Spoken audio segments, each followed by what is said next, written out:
Hello. Hello. Hi, everybody. Happy Sunday. Today is Sunday. Sunday fun day.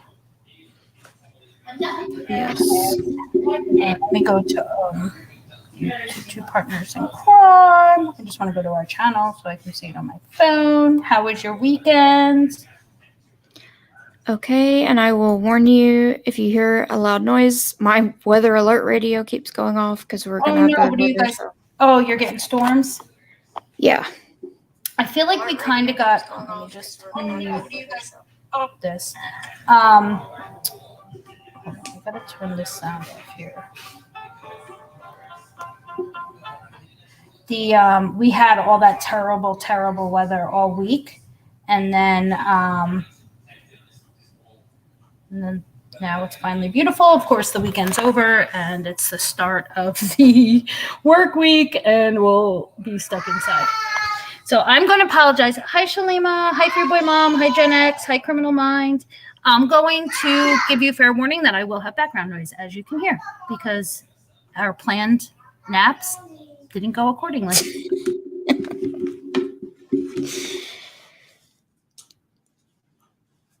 Yeah, those planned naps don't usually work. Oh, there's Excuse Meow. Hey, Mo.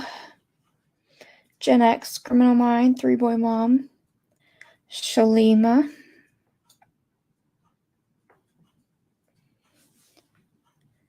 So we're going to kind of talk about, I don't know if everybody's familiar with this case of the RaDonda Vaught, who was a nurse at Vanderbilt University Medical Center and ended up getting criminal charges for a medication error that resulted in the death of a patient.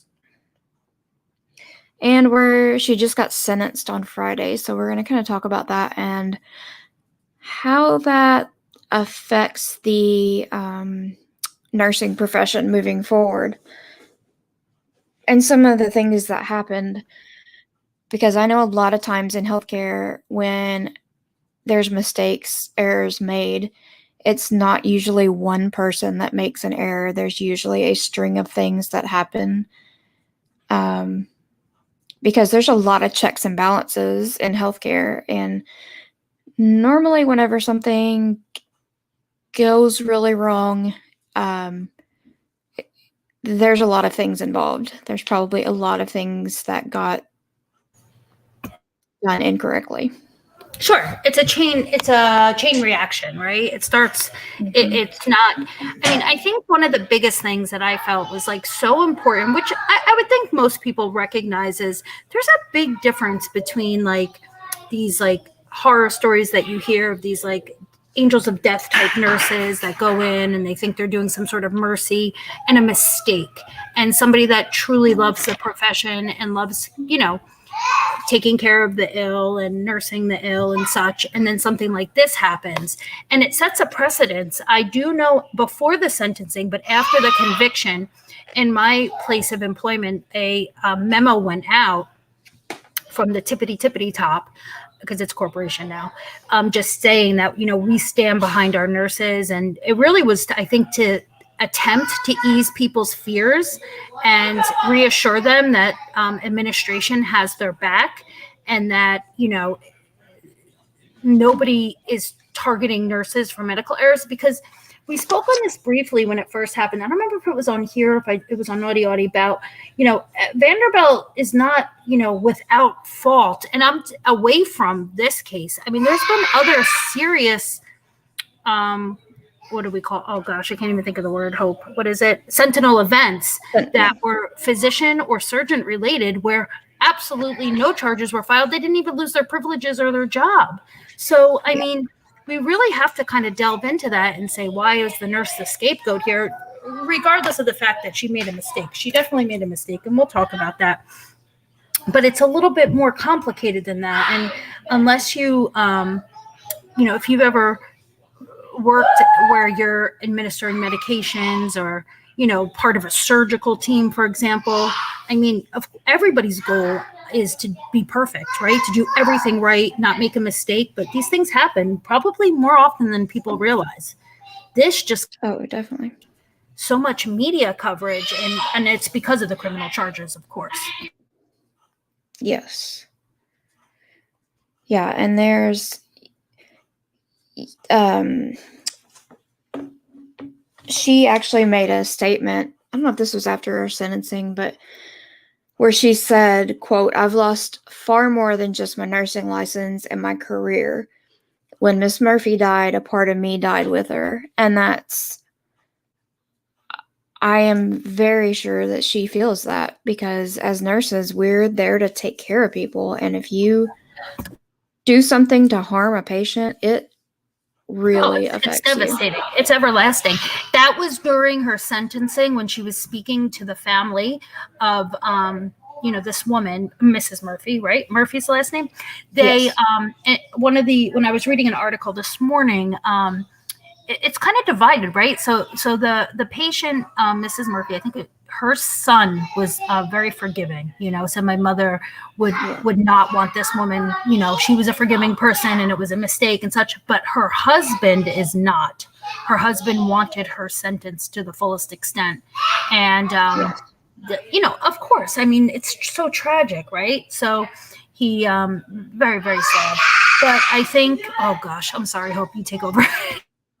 Oh, that's fine. If I stop mid-sentence, you guys know why. You can hear. They're just playing, but I don't know if I can sit on my deck, but my connection gets so shoddy. Oh, Meow's here. Let's let her up. Hi, Meow. Thank you so much for joining us. You're welcome. Let me turn. Sorry, I had my YouTube on in the background. But hi. Hello. It's so good to be on a panel with you. It's been so long. It's been forever, but obviously I have a lot of thoughts on this one. So thanks for inviting me. And I think you're a great perspective, Mia, because you work bedside still, whereas I'm a little bit far removed from that, being in my current position. So I think you can bring you play such an important role in this discussion. I'm really excited to hear what you have to say. Oh, well, thank you. Yeah. And the irony, I was just thinking about this, is the sentencing was done for on the Friday, which was the 13th. Not just that it was Friday the 13th, but it was the day after Nurses Week ended. Yes. It was, Florence Nightingale's birthday is May 12th, so that's why they time it then.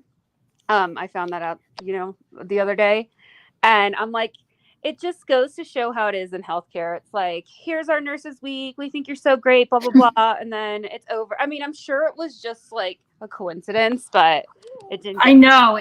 We were talking about it in the office on Friday morning, how, we just had gotten our Nurses Week gifts, and our, which you guys will laugh when I tell you what we got. Did you get yours, Mia?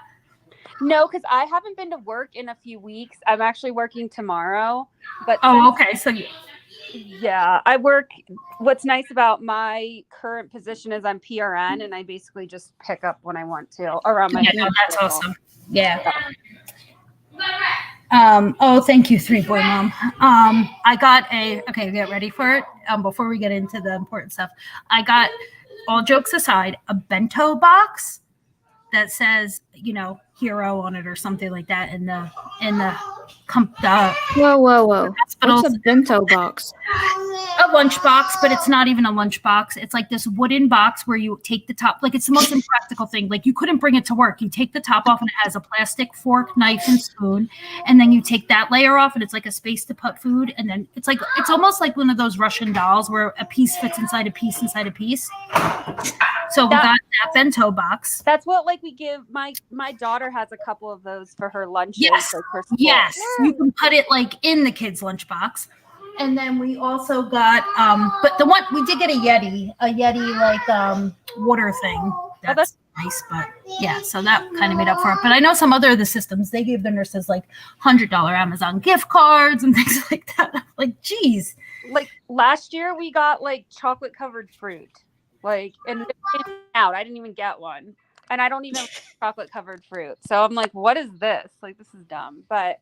Other times, like a lot of times they'll give us like gear with the logo of the company on there, and I'm fine with that because it's usually something useful. Like they gave us one of those like a picnic blanket that kind of folds up, that I've used at like my daughter's soccer games and stuff, or they'll give us, travel mugs or things like that. Yeah. But it's self-serving because, it's free advertisements for them too. Absolutely. Yeah. So I just thought it was kind of interesting that this all took place on Friday the 13th, the end of Nurses Week, the end of hospital. I think it's also Hospital Appreciation Week or something like that. Hospital Week or whatever. Yes. So, yeah, so Three Boy Mom said it perfect. It's a lunchbox that you have to work at to get the food to fit or make it make sense. Exactly. It's the most impractical thing ever. So it's like a puzzle.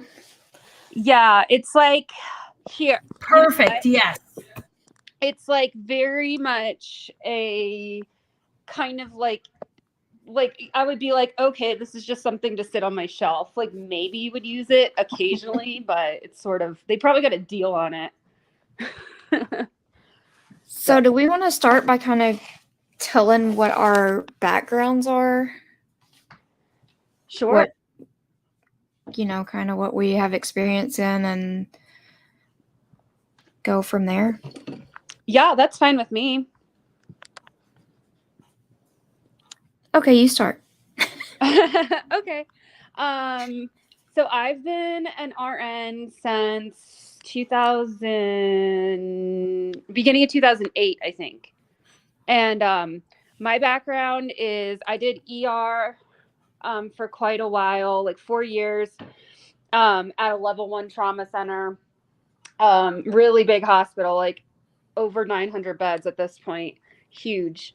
And then when I moved out to Colorado, where I live now, I went to another ER, another big level 1 trauma center, but inner city, like it's a public hospital. And it was quite different than the hospital I used to work at back on the East Coast. And then I switched over to ICU for about 3 years. And then I kind of needed a break from bedside nursing. So then I went to, I did like telephone advice and triaging. So it was like a phone job. And then I liked that, but it got kind of redundant and I needed a more flexible schedule because of my husband's schedule. So then I went back to ER, which I do now, but I don't work too often because I just have to kind of go around his schedule. But I work now at like a much slower ER. It's not a big hospital. It's in like one of the nicer suburbs of this area. But yeah, so I could definitely, the whole thing with RaDonda. Is that how you say your name? Is it RaDonda? I think so. Okay.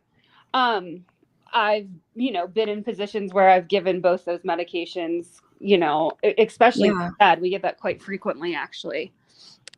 So. Yeah, you've got a lot of experience in the high stress areas of the hospital, it sounds like. Yeah, I do. And I'm not really into it anymore in terms of ER nursing. I eventually want to go back and get my MP when my younger one's in kindergarten, but I just don't want to go back to school. So we shall. Yeah. Me too. That's what I want to get my MP too, to do endo, but I do not want to do the work. Exactly. And the money, and all. So we'll see. And the money. The plan. Yep. So that's my background. Okay. Audie, you want to go next? Or you want me to? Sure. So I got my nursing license in 2005. I worked initially I started in post-operative orthopedics and neurosurgery, and I stayed there for 3 years. And thank you, CJ. She just took a beer out and handed it to me. Oh, I'm gonna get. Oh my god! Out of my drink fridge. That's so funny.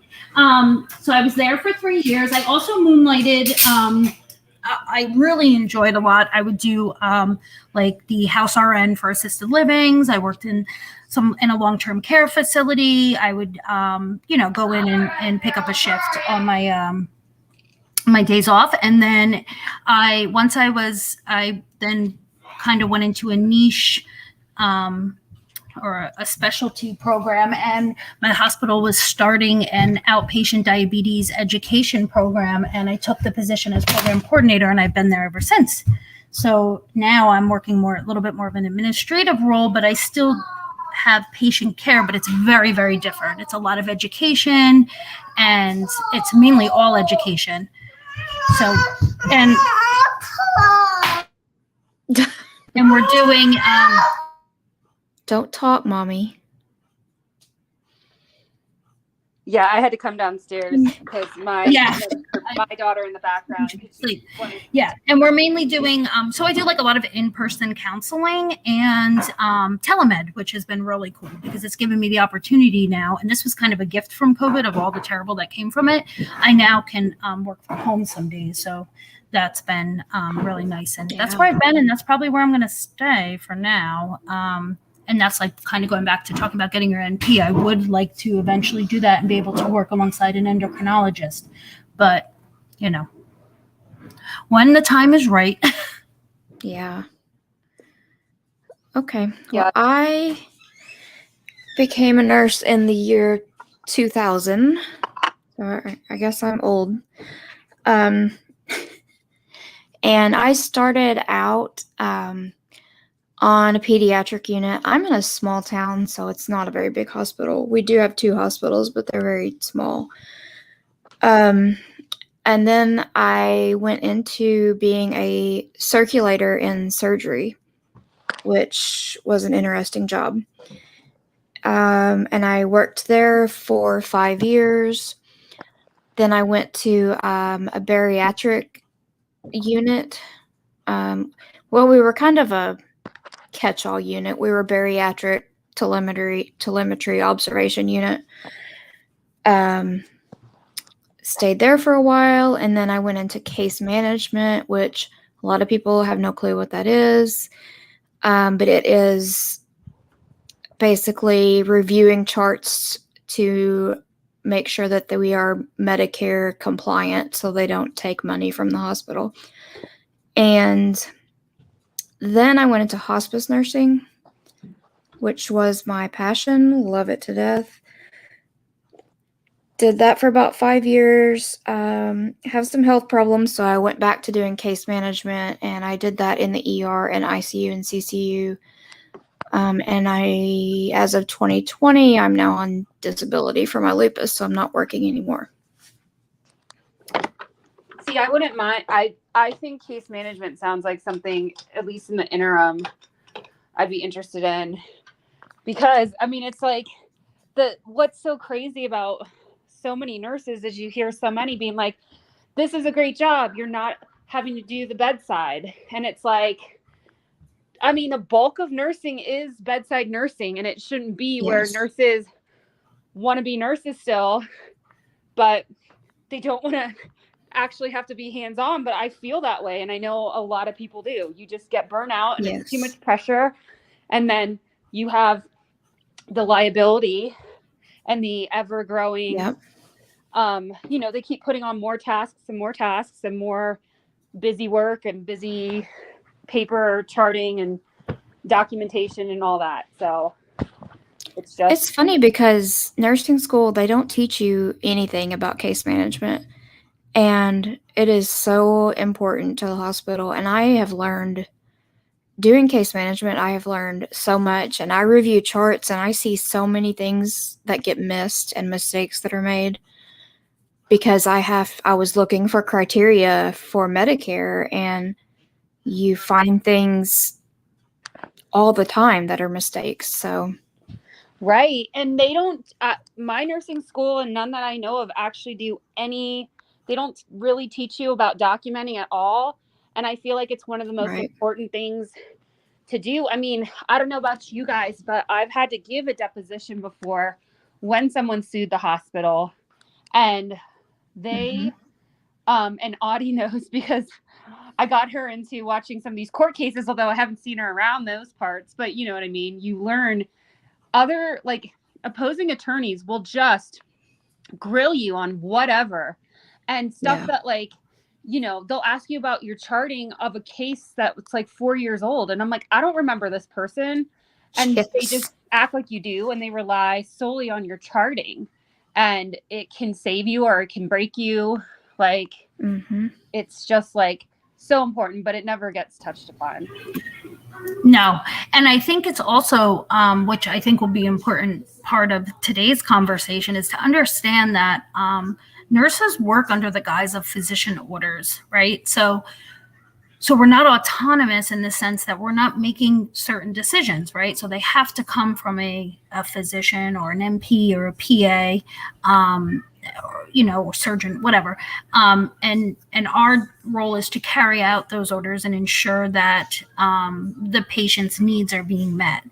And unfortunately, I don't think within the nursing community this happens as much, but I will tell you now, there are some amazing docs I've worked with, but there are some that could care less what happened to me. So I had to always protect myself when it comes to like documenting, because back when I was a bedside nurse, and I'm sure things have changed now, especially since I know like everything's digitalized and it's electronic now, but a doc yelling down the hall, hey, give that patient, 2 milligrams of something, like, and then never writing the order. Well, who's going to be in trouble for administering that?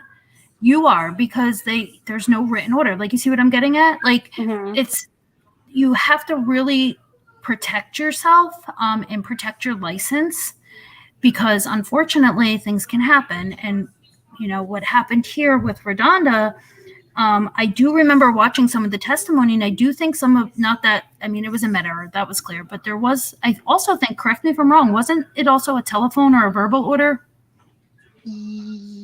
I can't remember. I think it was either a verbal or a telephone order, which again, I think so, because I don't think the order was given until the patient was already actually down in radiology. Correct. And she had to override it. So I'm pretty sure if the order was entered, then she wouldn't have, it would be preset in the Pyxis, right? You'd be able to pull it from her order set. Not always, though. No. That is one thing that, like, when I worked ICU, and I'm sorry, I just jumped in. That's my ADD. No, please do, because I haven't worked bedside. Like I said, when I was working bedside, we were still on paper charts.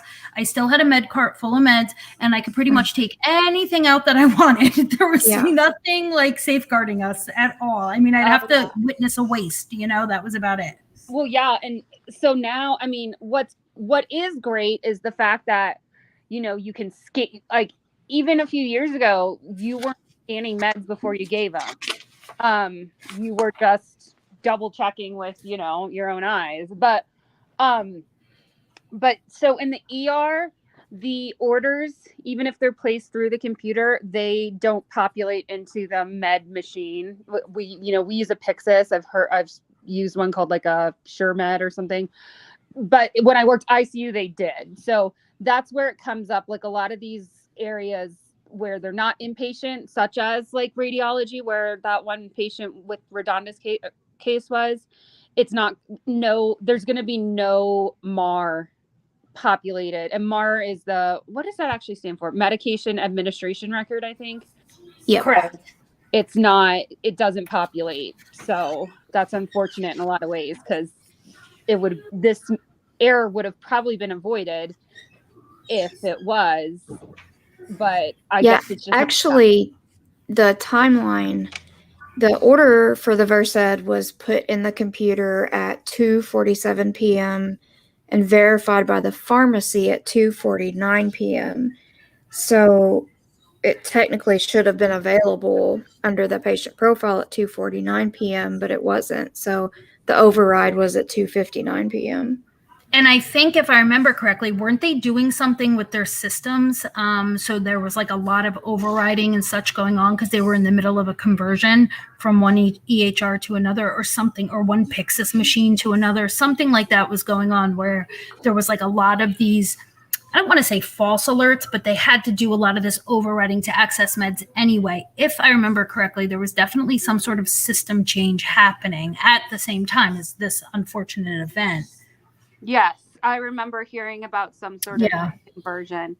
But so I think just to just kind of make it clear that just to kind of explain exactly what happened here, a nurse was asked to prescribe a medication to a patient, for the people that don't know, to sedate her. And that is kind of what started this.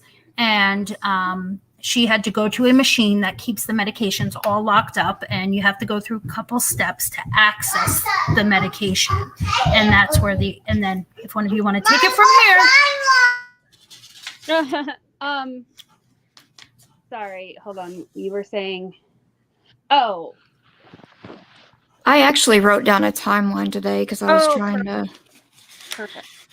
So she worked in the neuro ICU at Vanderbilt Hospital, and she was a help all nurse, which is like a resource nurse. They don't take patients, they just help where it's needed. And she had been working there for a while in that position and was comfortable with it, had given Versed before. Let's see. She had worked there from November of 2015 to January of 2018. And she had a orientee with her that day. So she was training somebody. She had worked Christmas Day and then the day after Christmas, 7A to 7P. And she did state that they were short-staffed, which I don't know anywhere that's not short-staffed. So there was a patient that went down for a PET scan, was claustrophobic. When the patient got down there, the radiology tech called up to the nurse and said that the patient needed something because she's claustrophobic. They had obtained an order for Versed, which is like a twilight sleep medicine. And the patient had had it before for an MRI. So the RaDonda went to their automated medication dispense machine.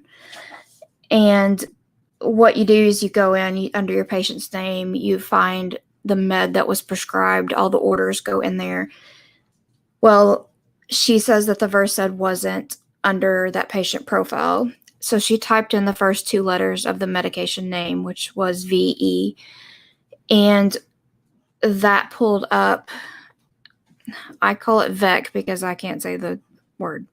Yeah, VEC which is how it's spelled. Okay. Everyone always calls it VAC because that's the yeah. Long word didn't work. Right. Which is a paralytic agent. And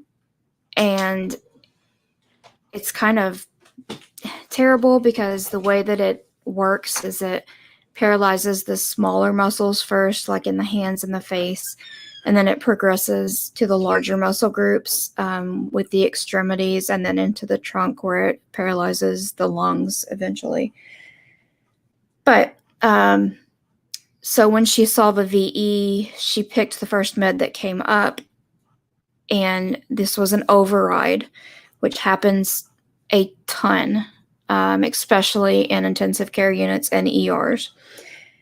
There were several screens that popped up, and that's normal for overrides. She got the vial out.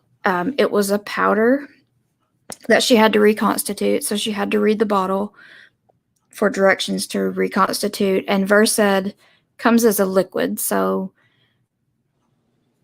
that should have kind of been a clue. But that can jump in really quick and make a comment.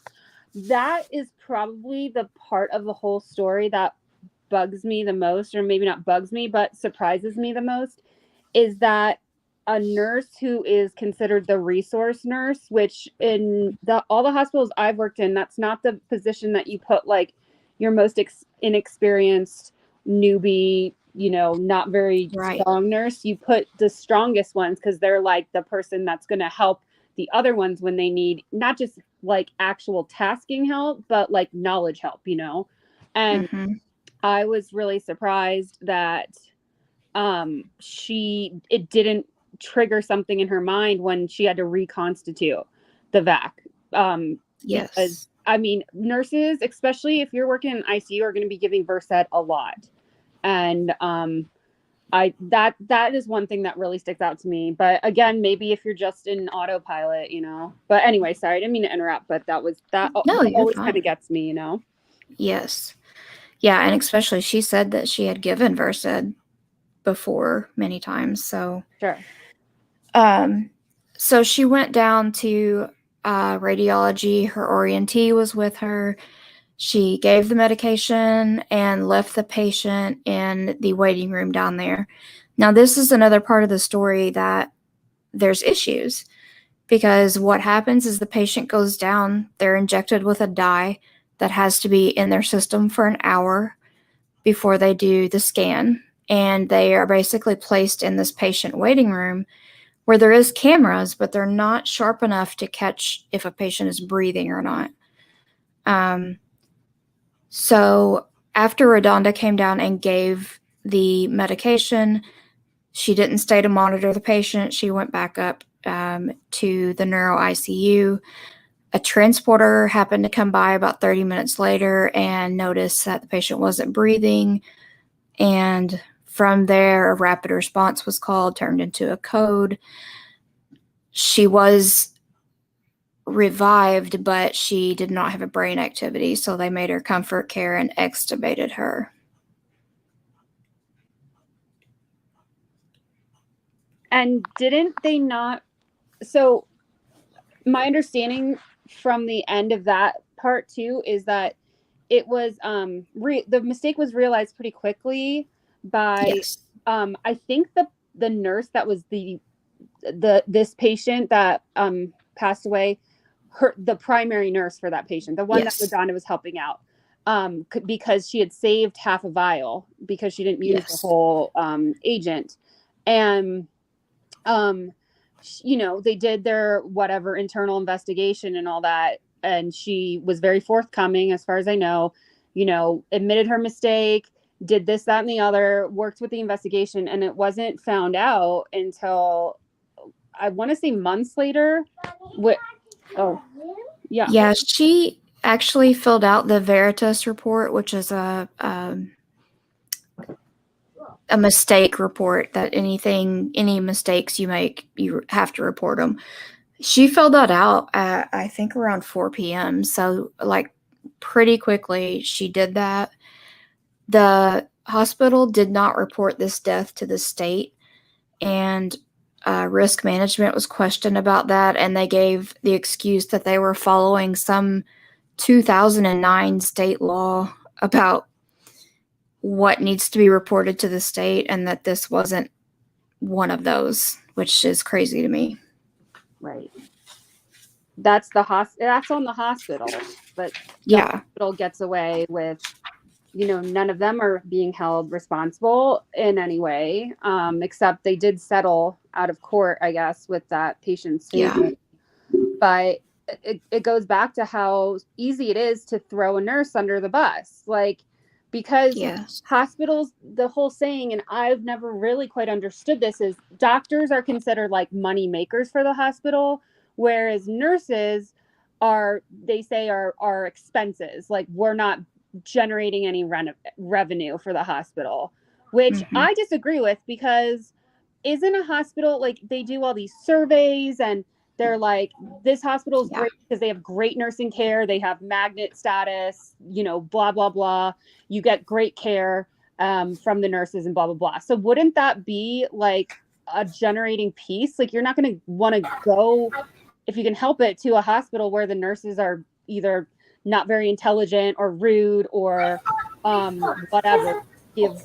And I think, just to comment, to add to that, just before I forget my thought, I ask everybody that's watching, or anybody, when you receive a survey from Press Ganey, like, this has become such a big deal for the nursing staff, at least in my hospital, which is like it's a federal program. So you'll get these surveys about your hospital stay. And I always encourage people to be honest on them, because we can learn as departments and department heads if there needs improvement in certain areas. But it's so refreshing when you get a survey back where somebody is complimenting the care, the nurse, the PCA, the techs, saying, like, even if it's something as, like, they, you know, were just kind to me, or they made me feel better, or eased my nerves when I was scared. Like, they seem silly and you just want to like toss them in the garbage, but honestly, they really are valuable tools. And they also go to show, again, the administration, I think, how important the nursing staff is and the impact that they have on their clients. Because Yes. listen, patients, hospitals, let's not fool anybody. It's a business, right? Healthcare has become big business. As much as like I hate it, even being in like a forced administrative role, like it's one of the hardest things that I have, it's one of the things I struggle with, because I don't want to think about numbers, and I don't want to think about productivity, and I don't want to think about, you know, what's being billed out versus what's being collected, but I have to, because I care about the care and the service that we're doing for the community and the people that we're helping. But unfortunately, it is a business. And if the business isn't successful, then, like, for example, little programs like mine will get cut. So just wanted to put that out there while we were talking about it. Right. Definitely. Because you know, insurance and all that plays a big piece too. Like, I've even heard of places that insurance will try to like deny paying if like a survey is negative, like something like that, you know, where it's so stupid, absolutely. And same thing with readmission, right? So like if you have a readmission for the same condition within a 30-day period, the hospital will not be paid. Yep, it's big. It's a big deal. If it's totally on the patient, it could be someone that's stubborn, you know, has been taught and demonstrated till the cows come home about what they need to do at home to, let's say, keep their CHF managed stuff. Yep. And that's why all these programs like mine exist, is to, you know, to hopefully avoid readmission rate, or to lower the readmission rate for chronic conditions that could be managed at home.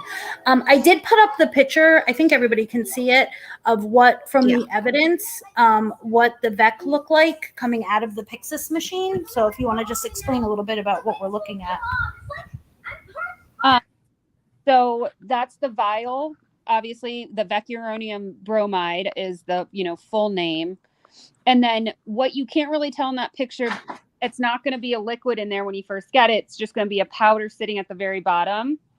And it's, you know, you take usually saline, sometimes sterile water, just depends on the med.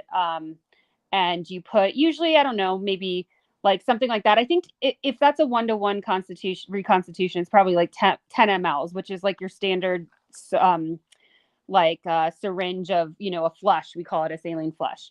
And, you know, you put it in there, you shake it around a little bit, or, you know, you're not supposed to shake it vigorously, but, you know, like just get it to mix up, and then you pull it back out now in liquid form. So that, you know, and certain medications, not every med that you have to reconstitute is dangerous. Like there's a lot of antibiotics, so you have to do it like that.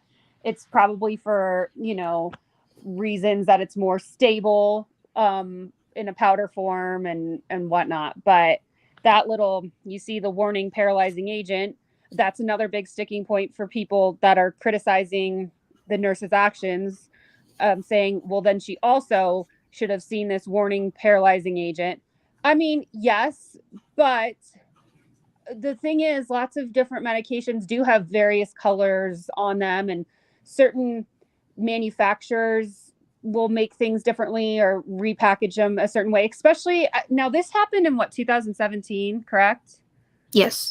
Okay, so I mean, I can't really remember how it was back then, but now, I mean, there's shortages in medication supplies and meds and stuff, so they're just like using all sorts of different stuff. So you can't, like, I mean, and it's very small. And again, we're talking in a situation of being really busy, that, you know, you're just trying to do one task and then move on to 8 other things you have to do. And she might have been talking, you know, she was trying to orient. Yeah.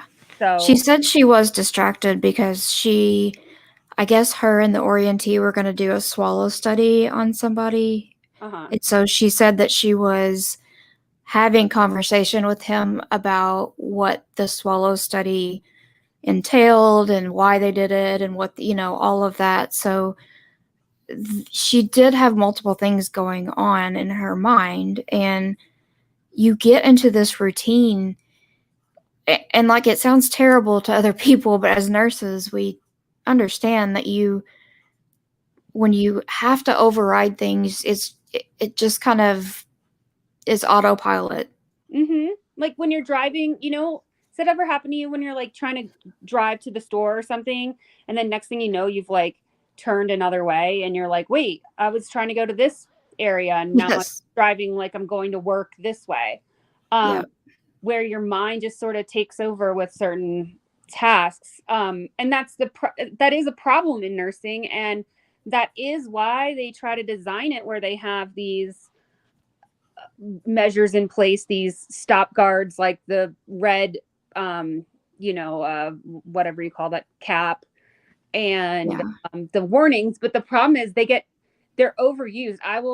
My biggest thing with the whole like Pyxis warnings that come up is they come up all the time with not very dangerous medications. They come up with, the other day I had to give Rosefin, and it came up, warning, this is a sound-alike med with some other thing. I'm like, yeah, okay, I know. I give Rosefin at least once a shift, guaranteed. Yeah. And there is such thing. It is well, first of all, we have to remember, 2017 was pre-COVID. So that is aside the fact, but there is such thing as like alarm burnout. Like this is a real thing that exists where, nurses, I think anybody that works in like a unit where there's a lot of monitoring and such going on, you do kind of almost don't even acknowledge the alarms anymore, because imagine a 12-hour shift with beeping and humming and buzzing and like a very quiet unit, but nothing but alarms. It's almost unavoidable. So then you have, so it is the thing, these alarm burnouts that can occur with the medical staff, because it's all day, 12 hours a day, There's a big push. This woman, oh, sorry. I was just going to say, there's a big push. Like I had a unit manager, a nurse manager that was like, her big thing was how for every patient, you should set your alarms specific.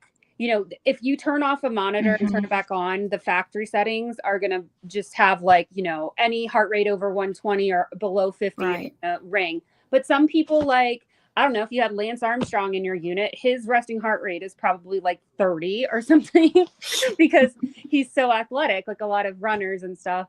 And, to set him specific to each patient. But that doesn't always happen because for various reasons. But yeah, you just get used to hearing, especially the low concerning ones. Oh. Well, and you have to remember too that if she had gotten to the medication Versed, she still would have had these override screens. She still would have been clicking through things because it wasn't under the patient profile yet. So to get that medication, she would have gone through override screens. So I can kind of understand why there wasn't big alarm bells going off in her brain as she clicked through each screen, because that would have happened if she had gotten the right medication. Yeah. So I think, so kind of here, I just put the picture of Mrs. Murphy up just because it was in with the evidence. But that's Mrs. Murphy. That's another picture of the VEC. And then this was at the sentencing, which I thought was interesting. I do have I have a clip of that if you guys want to see it, of at the moment she was sentenced. I am curious though, because I know as like a nurse how I feel about everything. And I don't know if you guys have talked about this specific case with like family and friends, and have really gotten their opinions on like non-healthcare people and what they think should have happened. I know that I've spoken to people outside of, the medical profession and picked their brains and said, do you think that this is something that should be criminal? And that's really what we're here to discuss today. Like, are of course, medical errors happen, but are they criminal? Like, is this something that that healthcare professionals should be held criminally responsible for? I mean, I don't think so. I'm not saying that healthcare professionals should never be held criminally responsible, because I'm sure there's, I think the piece that really bugs me is the intention. Like, and yes, you can say, okay, well, even criminal actions aren't always intentional. Like, even something like drunk driving, for example, I don't think anyone's driving drunk and let's say they hurt someone or kill someone. They didn't want to do that, or they weren't trying to, but they made such a callous, illegal decision to drink and then drive when they were not sober.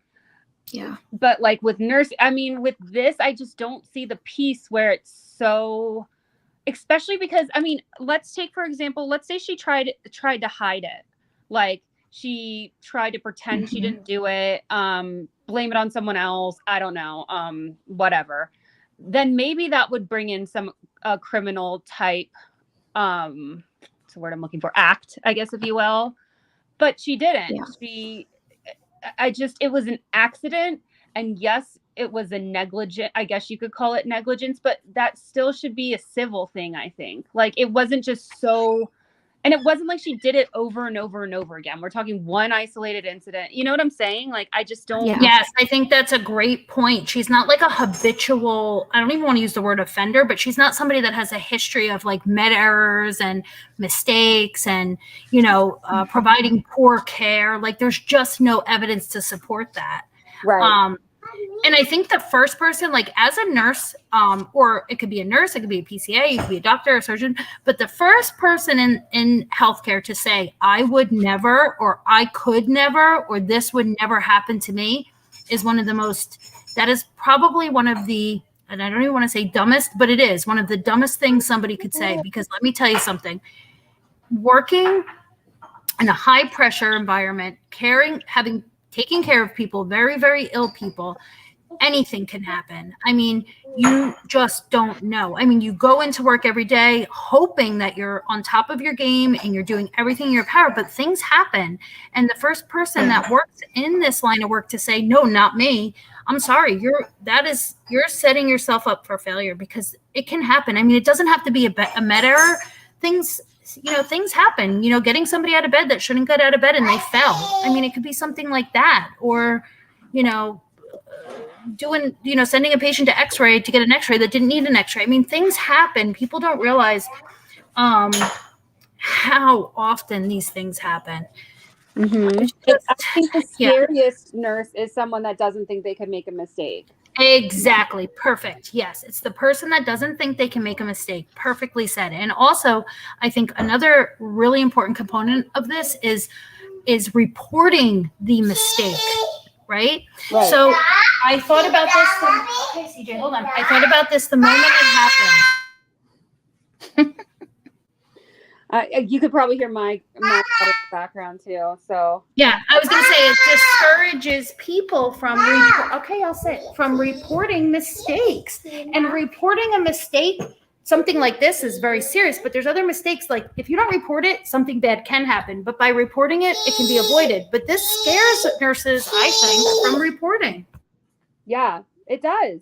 It really does, because now you see, okay, like, what if there was a way she could get away for whatever reason? Let's say, if we change it around, let's say she like almost gave the medication, or gave it, but like the patient didn't have an adverse reaction or something. Like, those are called like near misses or whatnot. And I kind of lost my train of thought with that, but like, that's what we've always been told. At least that's the company line, is we have a culture of accountability, and for safety reasons, we want everyone to feel safe doing this. We don't want people to hide their mistakes, because it's usually something that's a system-wide thing. It's not just one person messing up. And you're supposed to report even things that like could have happened. But now no one's going to want to do that, because it's a slippery slope too. Like, even if your patient doesn't, let's say, like, I don't know, have a sentinel event like this case was, it's still like, okay, am I going to be somehow in trouble, like lose my license? Exactly. Am I going to lose my license? I think loss of license, loss of job, like having this permanent blemish, like even like you said, if it wasn't, you know, a sentinel event, but still like, oh my gosh, this mistake is going to follow my career forever. It's really sets a bad precedence. Especially when I think all hospitals probably have that same kind of mission statement for their staff, in the sense of like, we want you to, you know, feel safe and be able to report errors with and not be afraid of punishment, right? Mm-hmm. But this sets a bad tone. So Another, do you guys Can I want to say- watch? Oh, I'm sorry. I just want to add on that comment real quick. Everybody has to remember that everybody makes mistakes, and just because our jobs involve the care of human beings, mistakes that we make can have greater consequences. But people that work at the power company make mistakes. People that work at the bank make mistakes. It's just different because of what we're dealing with. But you can't, you know, do we criminally punish those people for making mistakes? No.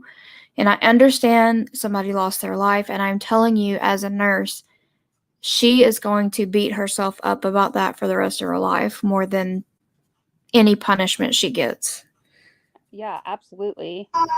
Correct. And also, And I think it's important that we, not just as we're talking in the healthcare realm, but there's other high risk jobs where, in general, if we're going to be, you know, this out for blood, someone has to pay for something that's truly a mistake, even if it's a really bad mistake.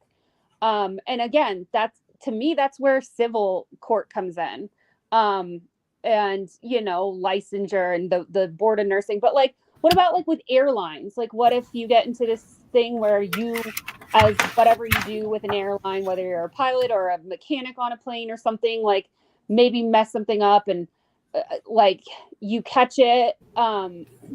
It's just like, you're going to have people that are making mistakes, and sometimes those mistakes, even if they're farther down the line, can result in something really bad happening. So it's really important in all industries to have a culture of open, you know, no fear of retribution. Yes, you might have consequences, and I'm not saying no one should have consequences for mistakes, but this seems really out of proportion to want to put her in jail. Yep.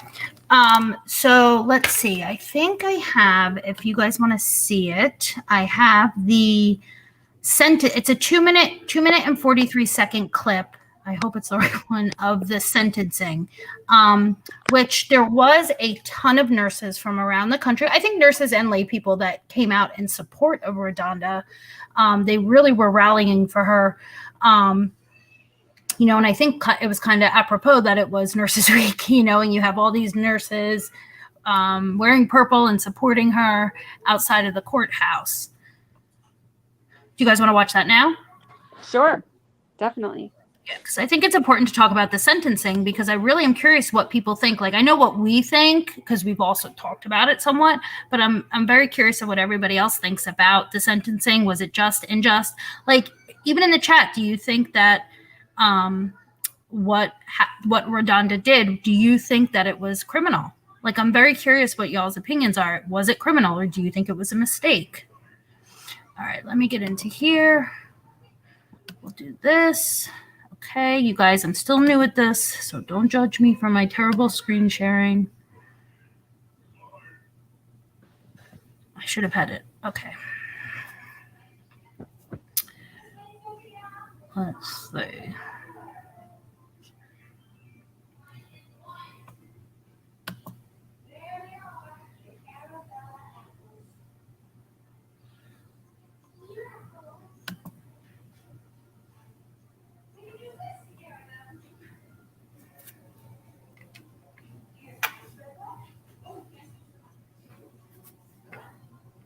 While we're waiting, while you're doing that too, Oh, is it not showing? I see. Hold on. Press play. Hold on. Hold on. Let me I thought it was playing. Hold on. I might have to do something here. Let me see. StreamYard. Oh yeah. Okay, why is it not? Yeah, it's like weird. I don't know what I did wrong. Can you guys see it now? Is it playing? Not for me. No, it's not playing. All right. Like I can see your Google search screen, but it's not playing. Okay, hold on. All right. I'm sorry. You guys talk. I'll figure this out. I was gonna say that I'm in a Facebook group that's like, well, I'm in quite a few nurses Facebook groups, like really big ones with like thousands upon thousands of people in them. But there's one that I ended up in that is they actually had a march on Washington on the 12th, like a million nurses march or something like that at the Capitol. So I thought that was cool too, because I mean, it's not just related to this case. Nurses are really like fed up in general, as I'm sure a lot of people are in various industries with COVID and in careers, but like it's kind of a running, not even joke, but like just reality that 2020 was like the year of the nurse. Like everyone was like, we had like our neighbors in our neighborhood, they did like a howl, like they howled out of their windows every night around like 8 o'clock. And it was supposed to be like a thank you to healthcare workers and stuff, you know, when everyone was quarantined at home. And then suddenly everyone's like, all right, COVID should be done now. And people are like swinging the other way, where it's like, nurses are, you know, considered responsible for COVID, and, you know, nurses are getting paid too much when they go travel. So let's cap the salary, you know, whatnot. Let's cap how much a travel nurse can make. And let's do all these things that are just basically like, okay, so those all talk. Like, so now that nurses are, you're not considering them as essential because maybe we're not putting ourselves on the front line of a pandemic with no vaccine. So it's just, and I've heard teachers say the same thing. So it's just like, I think this just was like adding, like, it was just like adding on top of frustration already and fear. Yeah. And yeah. The person that organized the not really a protest, but the group outside of the courthouse for sentencing, they actually are speaking with Tennessee lawmakers about legislation to protect nurses from criminal prosecution for mistakes, and they said that they plan on pursuing similar bills in every state. So that's good. I mean, yeah. Nursing is a huge profession, so that is one thing we have on our side, is we have a lot of voices, and a lot of nurses are also very vocal people. They're not like, you know, they're not meek, sort of like don't want to have their voices heard. So Right. That's important, because again, and part of it I think is because it's a female dominated career, that and think about our lawmakers. There's, I'd say, I don't know the breakdown statistically, but it's probably majority male are lawmakers. And I'm not trying to make it a gender thing, but I am trying to make it a gender thing. Like, I feel like it's kind of easy to push nurses aside, or feel like you can push them around, pay them less, etc., because we still do have some gender inequalities. I mean, look at what's happening in the country right now without opening up a new can of worms. You know, it's challenging. And it's so, like, the prosecutor, some of the statements he made just got under my skin. He kept saying, this isn't about the nursing profession. It's about the actions of one nurse, not understanding that this is going to affect the nursing profession. Right. That I was reading some interviews with the prosecutor, and I did not get a good feel about him. He just seemed very out of touch, very much trying to kind of make a name for himself. In fact, he is up for re-election for his DA position, and he has two people running against him, both females, and one of them is basically taking the pro nursing, pro healthcare sort of, like, it's become part of her platform. And then the current prosecutor, the one that prosecuted this case, tried to like turn it on her and be like, oh, you're just disgracing the memory of this patient that died by making it a political issue. And it's like, well, I mean, I don't agree. I think I think if anything, this whole case has sort of I don't want to say disgraced her memory, but it's like people are kind of like, she's very much overlooked because it's become like it's like just making another victim. Now, I'm not saying RaDonda is as much of a victim as the patient, because obviously that's not true. She lost her life and her family lost their loved one, but it's like it's not making anything better for anyone, and putting her in jail, which thankfully I'm sure we'll talk about it. She didn't get a jail sentence because what would putting her in jail do? Like, right. Yeah, and I think actually she's got a diversion where if she completes her probation without any problems, they'll expunge her record. Oh, that's which is good too. Yeah, I mean, I'm glad. I feel some sense of relief with what went down with the sentencing, but I don't think she should have had any conviction in the first place. But I would love one day to hear what the jurors, like, if they were ever allowed to be interviewed, like sort of what went into the decision making. I mean, I'm sure with certain things they're challenged to apply the law, and I don't know how it was presented, because it was I get confused with her charge. She was charged with like what, gross negligence or negligent, like it was just like the wording around it was strange, or not, just over my head. So I don't know, but I think Vanderbilt, I just am really disgusted with that hospital system. Oh, they I mean, there were things like not reporting to the state. Anytime there's a death like that, it becomes what they call a coroner's case, where it has to be investigated. Well, there were 3 physicians that spoke to the medical examiner, and none of them told him about the medication error. So actually, the medical examiner's report said that her death was from the hematoma on her brain, which is what she came in for, but was stable and was actually getting ready to move to the floor. Mm-hmm. So there was just so many things that the hospital did to try to cover this up, and they have absolutely no punishment. CMS did a surprise visit, of course, and all they really do is come out and say, this is what's wrong. How are you going to fix it? The hospital gives them a plan of what they're going to do, and then CMS will come back in 6 months and make sure they did that plan. And that's it. Mm-hmm. That's it. Do you guys see it on the screen now? I do. I don't see it playing, but I see it pulled up. Yeah. Okay. I'll play it now because this is a short one, but it's the sentencing. So I'll play this now.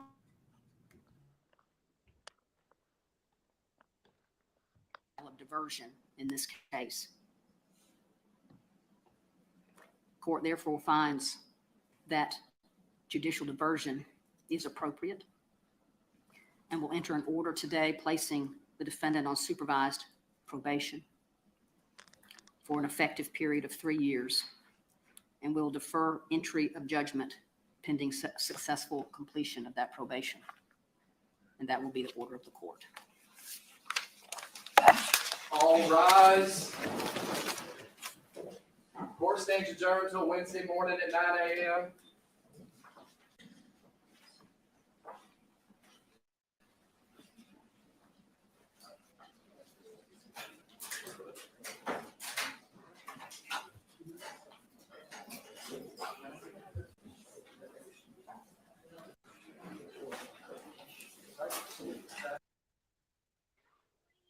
That probably wasn't the best clip, but I was having a really hard time getting the YouTube clips to play. I don't know if it's what I was doing wrong, but basically, she got, you guys heard it, right? Yes. They gave her like a deferred, 3 years probation, supervised probation. And if she completes her probation successfully in 3 years, her record will be expunged, which is, I think that's the best she could have got considering the circumstances, right? Like obviously no jail time. Jail time was on the table originally, 3-Boy Mom, I think 8 years. Am I correct? I thought it was 10 years. Up to 10. Or it might have been 10, yeah. But I up mean, to 10 years. Yeah, no. I can say right now, I was like, I mean, I didn't ever think she would get convicted. I really didn't. I thought it was, I just didn't think she was going to, but it surprised me. So then at that point I was like, well, I guess anything goes. But I don't agree with the conviction, but I wasn't on the jury, so I respect that they made their choice. I don't think charges should have been brought in the first place, but I agree. But yeah, putting her in jail, I mean, she's not to me, she's not a criminal. Now, I know that's like, there's a spectrum. It's not like you're either a criminal or you're not. It's a spectrum. You have career criminals, repeat offenders, but I just don't. She's already lost her career. I'm sure she's lost a lot of money with all the legal stuff. And most of all, she lives with this for the rest of her life. Her conscience is probably keeps her up at night. She's got a lot of trauma related to this. I remember watching an interview and she was like, I am relieved that like pre-trial, like going into trial, she's like, I'm actually relieved because I just want this over. Like I've been living with this and it's haunting, you know what I mean? And she just wanted to get some resolution. You know what? I hope that maybe she can use this opportunity to maybe be like I don't know, she'll never be able to practice nursing again, but she can certainly educate like nursing students on like the importance of, I don't know, something like she could be a speaker of some sort or like an educator of some sort to be able to talk about, even if she just traveled around to hospitals and spoke to the nursing staff about the importance of like, not only just like everything we already know, but I don't know, I think it could be very impactful, Right. I think from her, like, I think so too. She could be a big voice for nursing, definitely. Really could.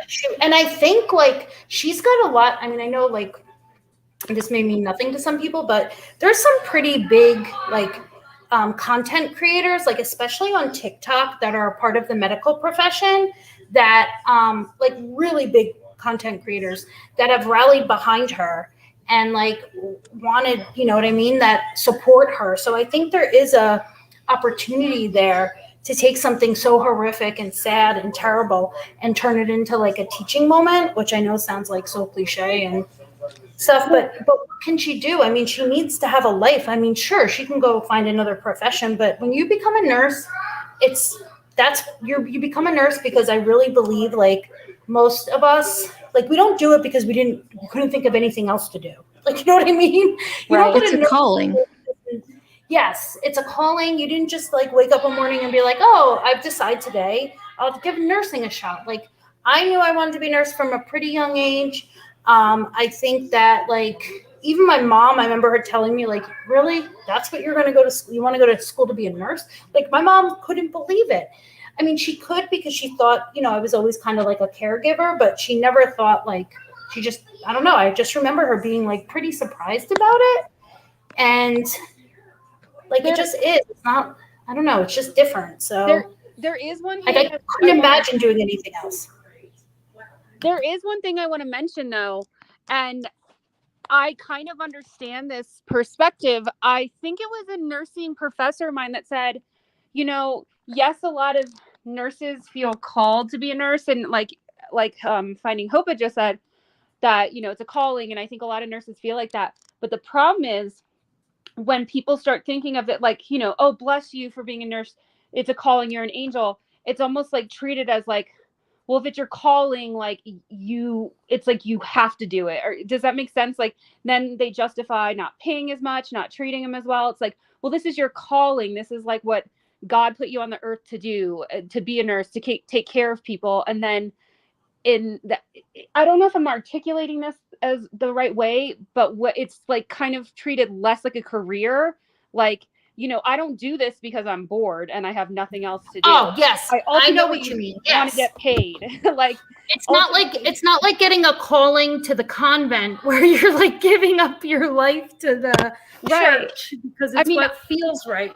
I'll be the first person to say, if I had won the lottery, I would quit nursing tomorrow and not look back. I would have my great memories of certain patients and coworkers and lots of stuff, but it's it's interesting. It is a great career, I think, ultimately, but it's just so problematic in other ways.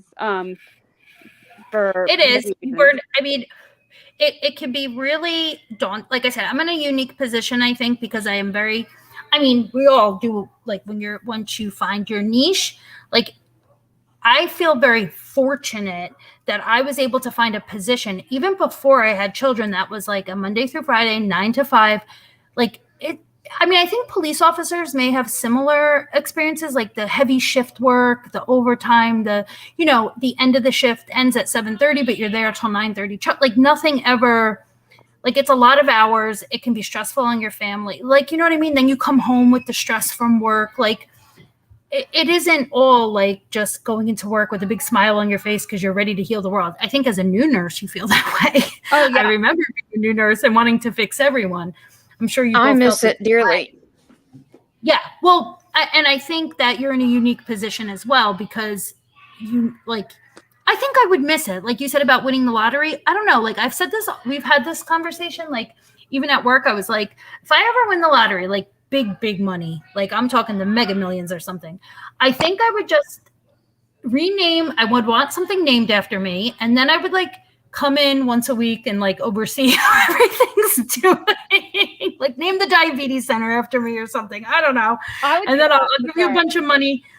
Yeah, I'll give you a bunch of money to do things with, but I don't know that I could but then I really do love being home and spending money and not having to go to work either. But you're right. It's not, we have to make money. And what's very interesting, the pay, I don't want to use the disparity. Is that the right word? Like the difference in pay, let's say, compared to like, let's just say a new grad, registered nurse in, let's say, New York City, compared to like, I don't know, a small town in Idaho.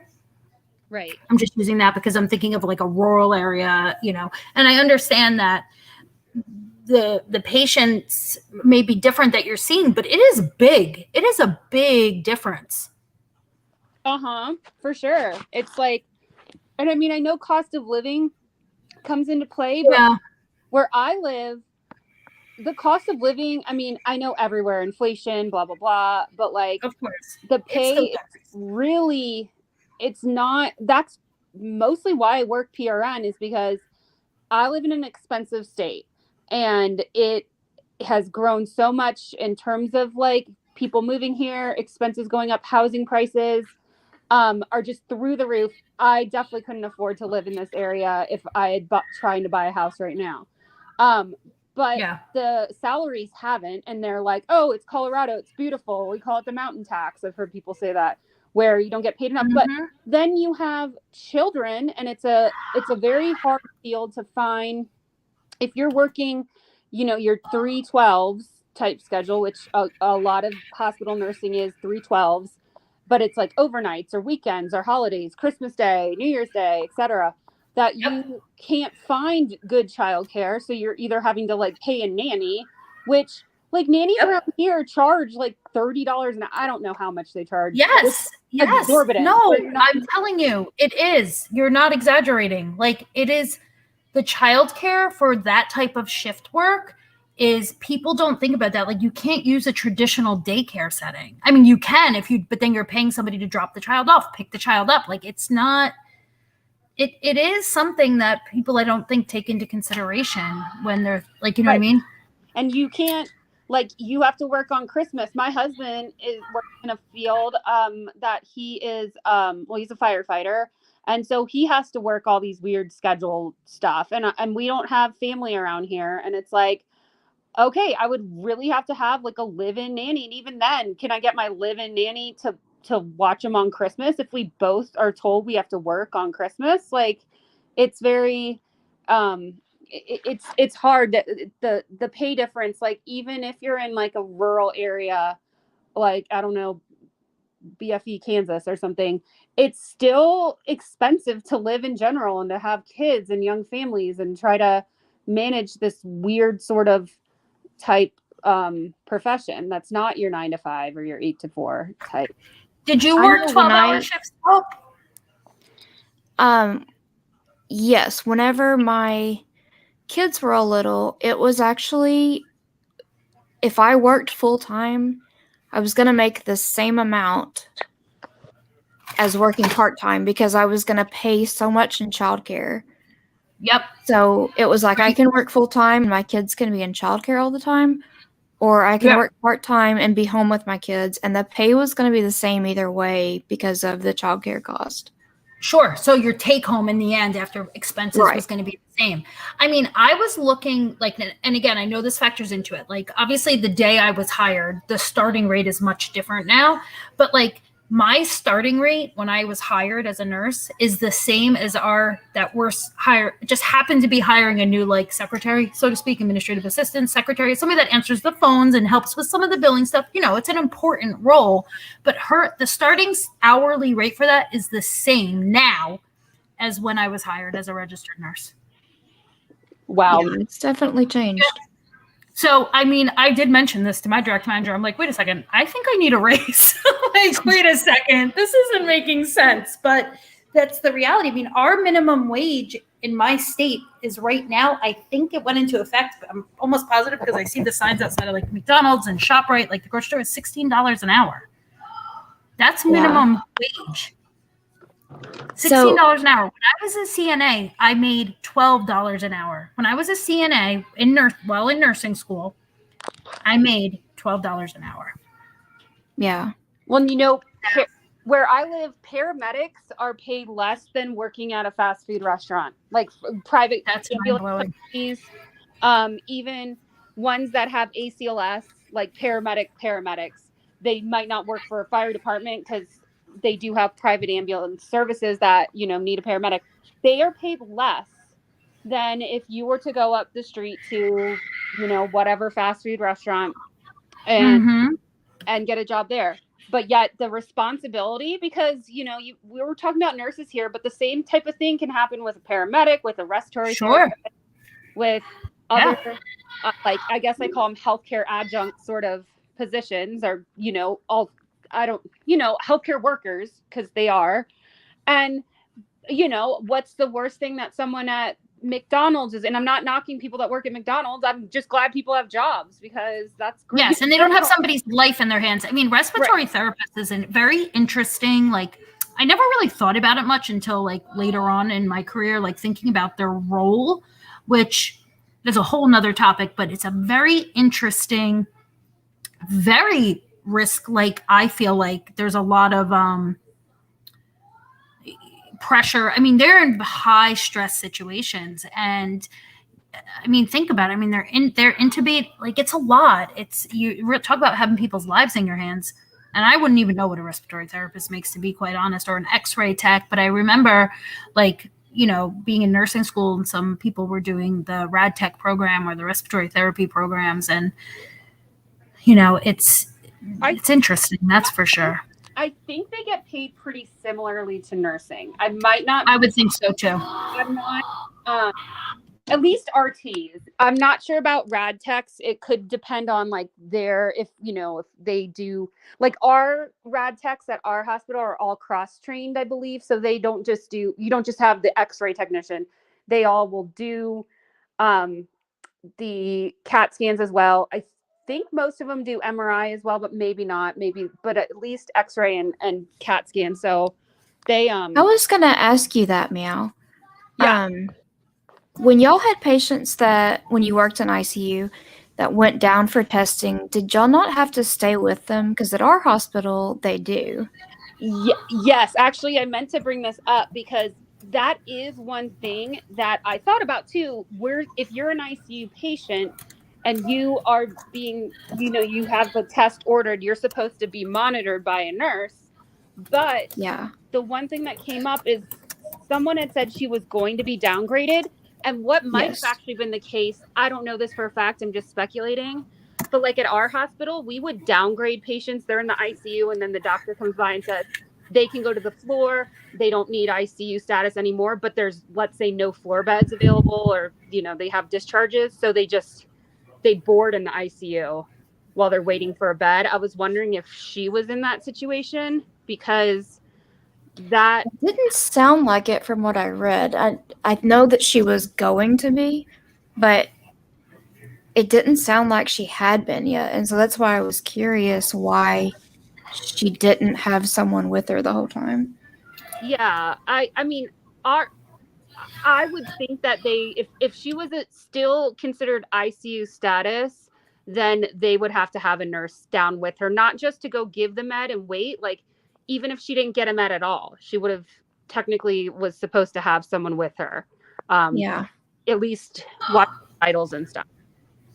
It's interesting. Like, I just feel like if this was where I worked, like the people in the radiology department would be like, oh, no, you get a nurse down here right now before anything even happens. Yes. Because you know what I mean? They'd be like, nope, you are not going to leave that patient here until you bring a nurse here right now. But again, things sometimes just happen so fast, and was she alert and oriented? Does anybody know the patient? Was she alert and oriented prior to this? Yes. Yes. Okay.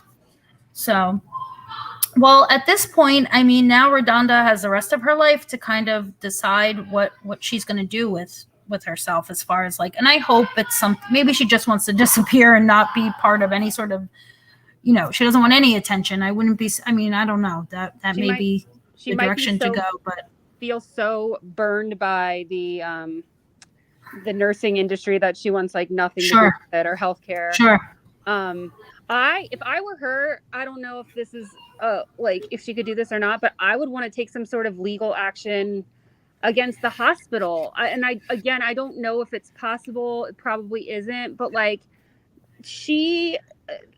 that is not, like, they did exactly what hospitals say they won't do to her. And if I were a healthcare consumer and someone that used Vanderbilt a lot, I would be very upset with Vanderbilt, because it's not just hurting her. I mean, she's one person, but the fact that they tried to hide stuff and blame it on someone else, which I guess technically, yes, it was, she's the one that did the action, but there was so much behind that action that was a system-wide thing. And they're just, wiping their hands of her. That's bad business, and that's bad healthcare. And I would be scared as a patient there. Like, this is what your hospital stands for. Like, trying to skirt responsibility, trying to blame it all on one person. Oh, did you cut out or did I cut out? Me? Oh, I hear you. Okay. So like I think we looked this up not too long ago. I forget whose panel it was on. It might've been on ours, but I think Hope had cited this statistic. Correct me if I'm wrong, or I'll Google it momentarily, but I'm pretty sure that the 7th leading cause of death in the United States is medical error. Yeah, it was 7th or 8th.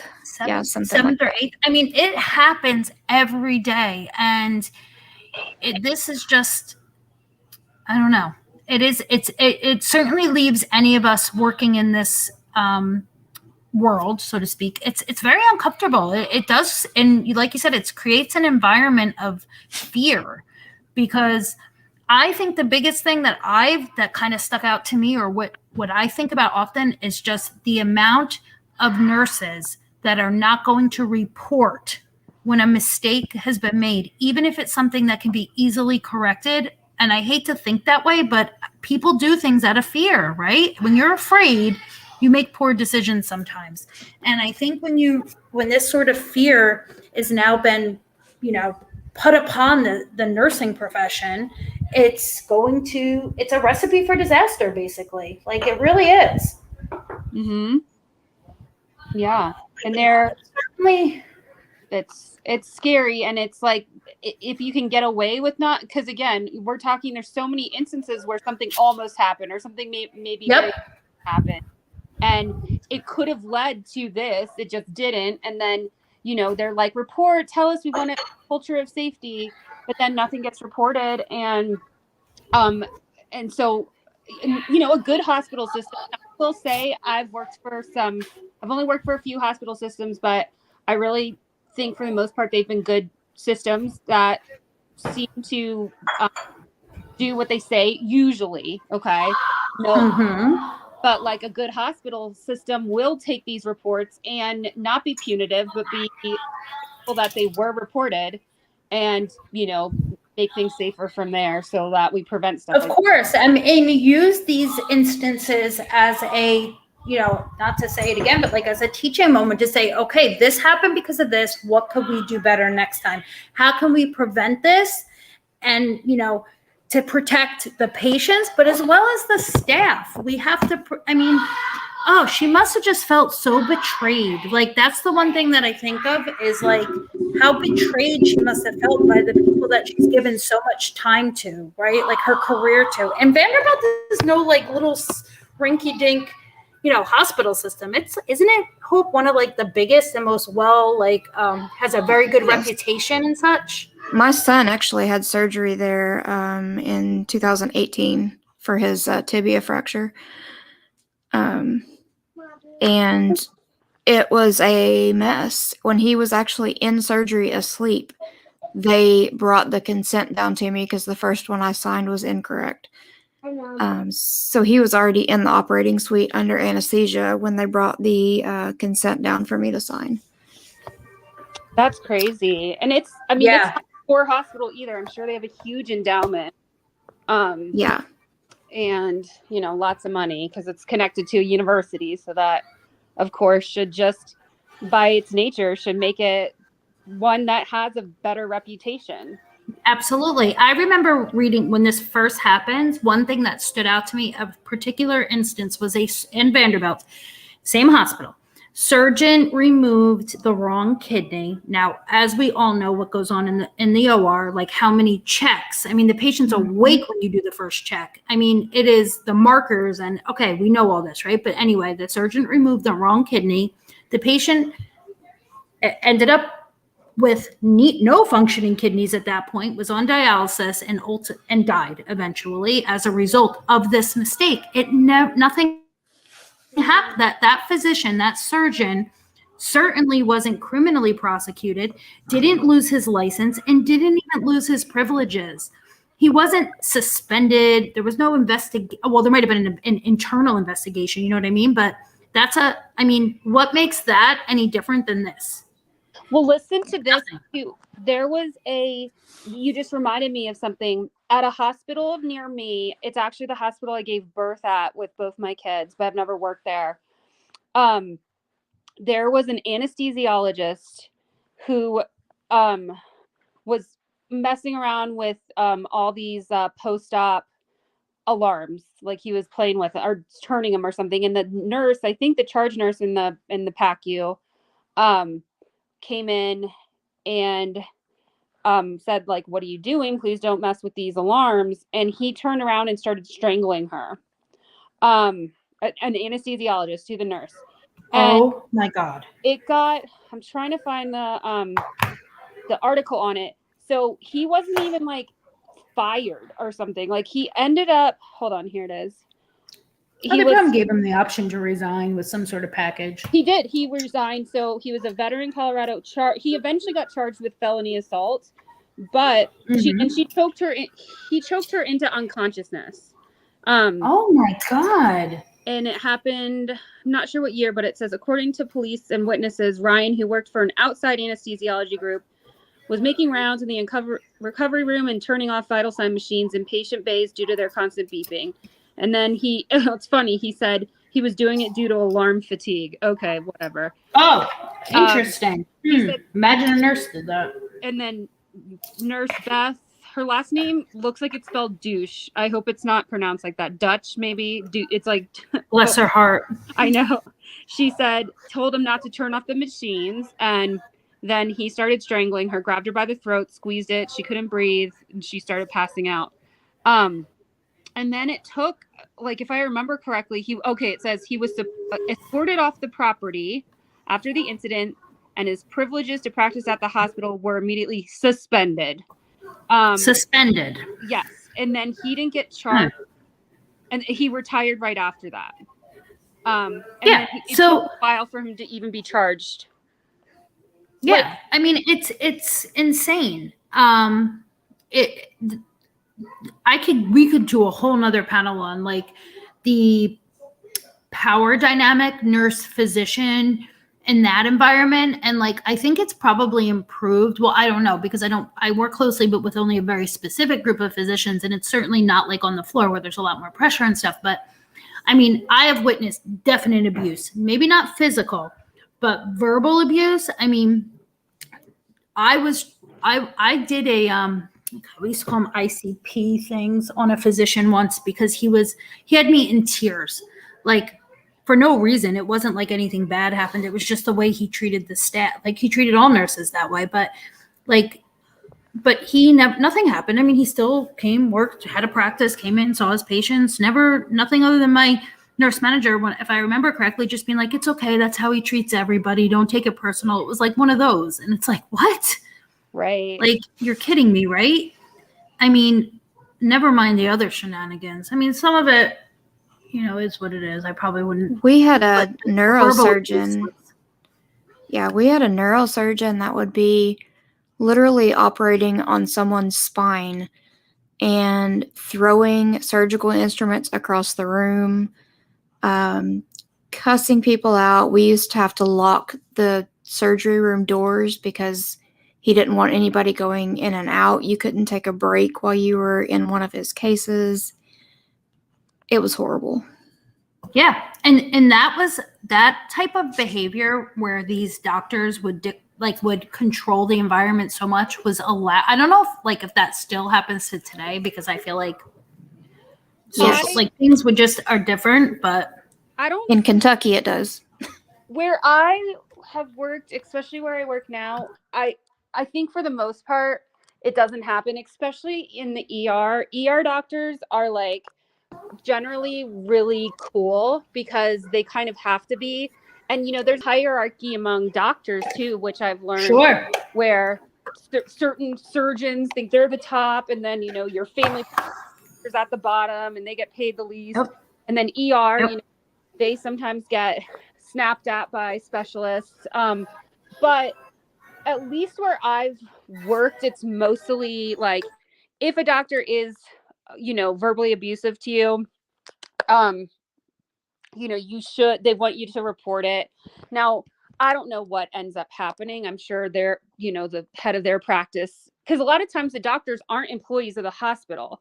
They are contracted physician groups. So that kind of creates a extra challenge, because it's like the hospital's not employing them. They're employing their physician group. So it's different, but yeah. It's an interesting culture, like what goes on. Like I always tell people, like what I remember probably for all three of us, like remember ER, the show ER? Yes. When it first was like such a big deal. And I say, yeah. I remember being like, that is not what it's like. No. That's not what's going on in a hospital. Like, oh my gosh, the relationships are not like that amongst people. Like, it's just so silly now thinking back to like, I mean, there was so many, I could think of, I'm sure we all have so many good memories and fun and laughing and really made some really great friends and learned so much. But then there's also times where I'm like, oh my gosh, if that happened today, oof. Or like even Grey's Anatomy is fun to watch. Oh yes, that's another good example. Yeah, that's another good example. I mean, you can watch those shows. I'll never forget on ER when they did CPR on somebody and they were kind of sitting up in the bed.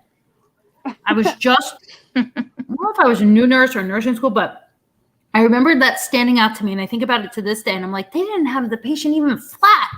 Like, I remember that. It was on an episode of ER. Have you guys heard of Nurse Blake? Yes, I remember him when he was on Facebook, but now I think he's on pretty big on TikTok, right?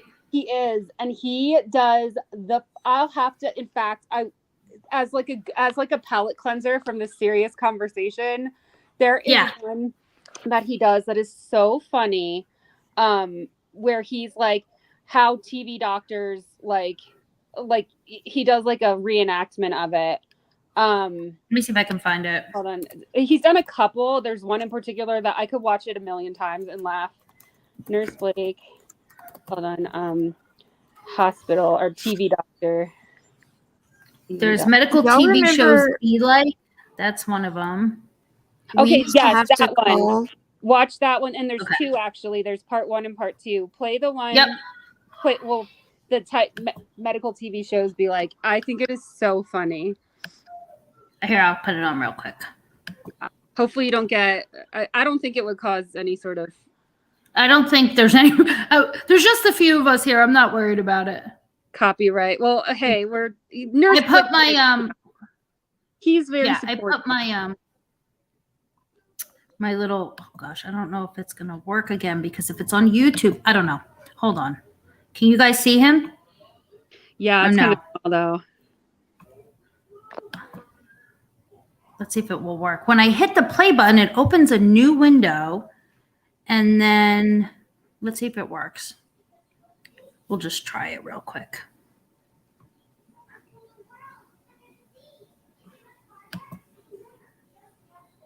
Nope, it's not working. Darn it. Oh, it's so funny. Well, Damn it.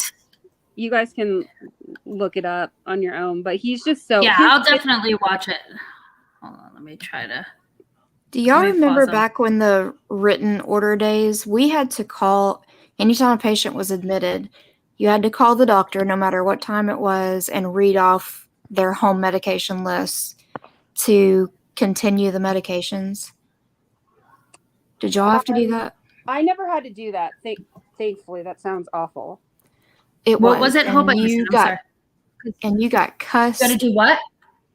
Back in the written order days, when a patient was admitted, we had to go through their home medication list and call the doctor to get them all approved to restart, even gosh, if it was yes. midnight. Yes, but we had residents, so I worked in a teaching hospital. We very rarely dealt with attendings. See, we have We very rarely had pharmacists dealt that with do that attendings. now. We have That's so nice. pharmacists will do it, and at night, like we don't have to do any of that because usually the doctor will come in, like if they're admitted, and just like find out the doses from the patient themselves. Or during the daytime, yeah, they'll have like a specific either pharmacist. I don't think it's a tech. I think it's actually a pharmacist that like does it. So.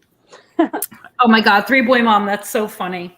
I mean, there was definitely some relationships that I have to I look back on. I can think of things when I was like in my first 2 years of nursing that like now would never fly, that like we did. Like, I remember this is very innocent, but this was a thing because when I worked ortho neuro, again, it was a teaching hospital. So all of our orthopedic residents stayed. We were the only unit that had like an en suite. It was like an apartment where whoever was on call for that night. Yeah. Yes, they would, but it was like adorable. They had like a couple of bunk beds in there. They had like a little kitchenette and big TV, a couch, and it was like right off the nurse's station. But it was like their room, right? It was locked and everything. So they would stay in there. But there was plenty of times on like a Saturday morning or a Sunday morning where some of those residents would come in and not feeling so hot from the night before and want us to hook them up to like a bag of lactated ringers or something so they'd feel better. But like things like that, which was like so silly and innocent when you think about it. But oh my gosh, I don't think you could ever do that today. I think you'd be in big trouble. But yeah, we would like put an IV in and give them a bag of fluids and they'd be like new. But yeah, they had a doctor had me do that for them once in the ER. But another doctor asked me, they're like, "Hey, can you start an IV on, doctor? I won't say his name." And they're like, he thinks he might have the flu. And it was like a Sunday morning. I was like, yeah, right, because it was sure, the Irish flu, right? Is a doctor that was known for partying, and I was like, Well, here you go. Like if a nurse came in like that, they would be told to go home and like, shine. Oh yes. But Oh yes, and everybody be kibitzing about it. and if I he thinks know. he has the flu, he shouldn't be at work anyway. But That's There's right. definitely affairs going on, for sure. Oh yes, there's some smooching going on in the back rooms in the supply closet. What's it called? I guess it was like a Pyxis where you got your supplies out of, but they weren't like nothing. It was no meds. It was like bedpans and IV fluid bags. I can't remember what the stupid thing was called. You scan your badge to get the stuff out. supply room. Because God forbid, it's like a supply room, yeah. But it was locked. I mean, I miss it sometimes when I see like for Nurses Week, I had gone up. I forget why I left my department, but I went up to get. I don't know where I was. Oh, I was going actually to the pharmacy to get sterile waters because our patients are not allowed to bring in their own insulin anymore to practice, like for their first draw to teach them how to drop insulin. So I wanted to get some like 5 ml, like the little things of sterile water.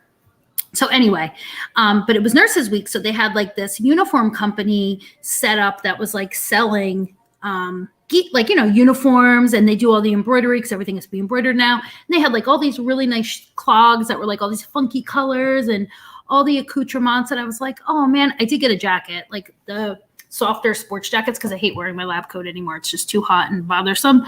But I saw some of the nurses that I worked with on the floor that were still like on that unit, and it was so nice to see them. And I was just like, oh, I kind of miss that a little bit, working with the same, girls or guys for 12 hours. You just really get to know people, and and buying all the, like, they had like all the stethoscopes and the pen lights and the badge holders, and I was like, oh man, I kind of miss this. So I still wear scrubs sometimes, but it was very nostalgic. I miss it for sure.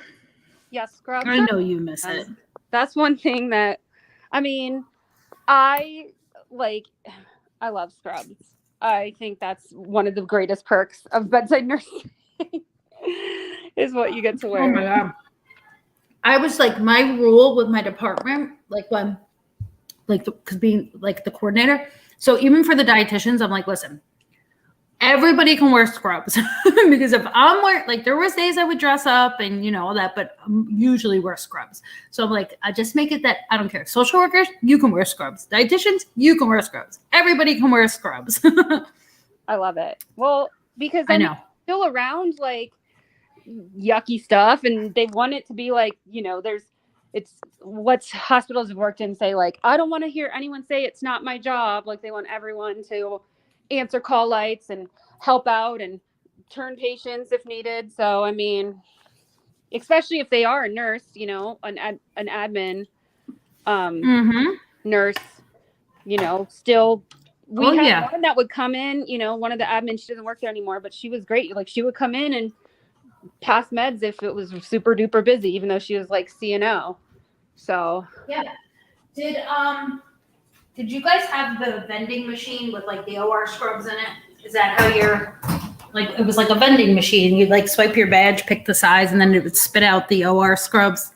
I've never seen No. I've heard someone. Oh my gosh. You don't have that. It was so cool. So like if you got really messy, like a patient threw pee on you or something, they would allow us to go and get. Talking about his bedside. We can do that. Like we have a stash of like hospital scrubs. If your scrubs get nasty, we have a shower. But then you like stick out like a sore thumb, because if you're wearing the hospital scrubs in the ER, now of course if you're in the OR, that's different. But sure.